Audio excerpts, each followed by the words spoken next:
City news కి స్వాగతం.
వరంగల్ కింది పెట్టాను అర్బన్ కోఆపరేటివ్ బ్యాంకు నితీష్ తమ్ముడు పెద్దలు డీసీఓ గారు 340 కోట్లతో 6 బ్రాంచీలతో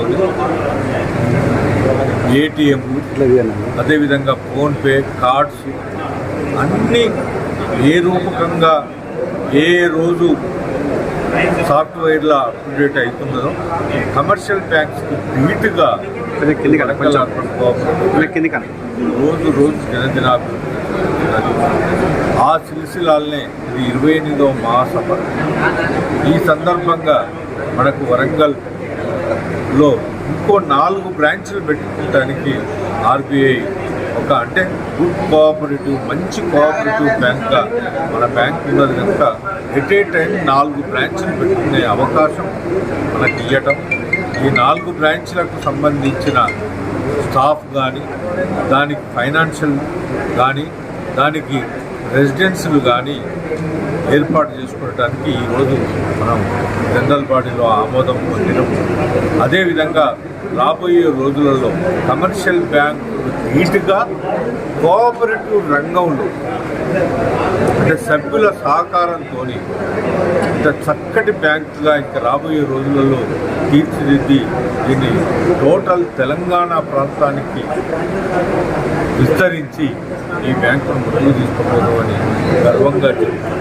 ప్రజలు, వాటాదారులు మా మీద ఉంచిన నమ్మకాన్ని వంపు చేయకుండా దీన్ని ఒక మంచి కోఆపరేటివ్, తెలంగాణలో మంచి కోఆపరేటివ్ అర్బన్ బ్యాంక్ ఏదంటే వరంగల్ అనే దాని విధంగా తీర్చిదిద్దుతూ ముందడికి పోతామని, అదేవిధంగా వాటాదారులకు ఏ సమస్య వచ్చినా వారికి ఆరోగ్యపరంగా కానీ, వారి పిల్లల ఎడ్యుకేషన్ పరంగా కానీ సహాయ సహకారాలు అందిస్తూ ఇంకా ముందుకు పోతామని ఈ ద్వారా తెలియజేస్తుంది. ఈ వరంగల్ అర్బన్ బ్యాంకు 1994 నుంచి ఈ రోజు వరకు వరంగల్ నగర ప్రజలకు కావాల్సిన ఆర్థిక సేవలు అందిస్తుంది. మోడర్న్గా అన్ని రకాల సేవలు అందించడానికి కూడా సిద్ధంగా ఉంది. ఈరోజు ప్రజల సహకారంతో చక్కటి డిపాజిట్స్ 340 కోట్ల డిపాజిట్స్తో ముందుకెళ్తుంది. ప్రజలకు కావాల్సిన అన్ని రకాల సేవలు, బ్యాంకింగ్ సేవలు అందించడానికి సిద్ధంగా ఉంటుందని తెలియజేస్తూ కొత్తగా మళ్ళొక 4 బ్రాంచ్లు కూడా ఏర్పాటు చేయడానికి సిద్ధంగా ఉంది. మెయిన్ వరంగల్ నగర ప్రజలకు ఆర్థిక అక్షరాస్యత, సంపద సృష్టి, అదేవిధంగా ఆర్థిక అవసరాలు తీర్చే విధంగా ఈ బ్యాంకు ఎల్లవేళలా కృషి చేస్తుందని తెలియజేస్తుంది.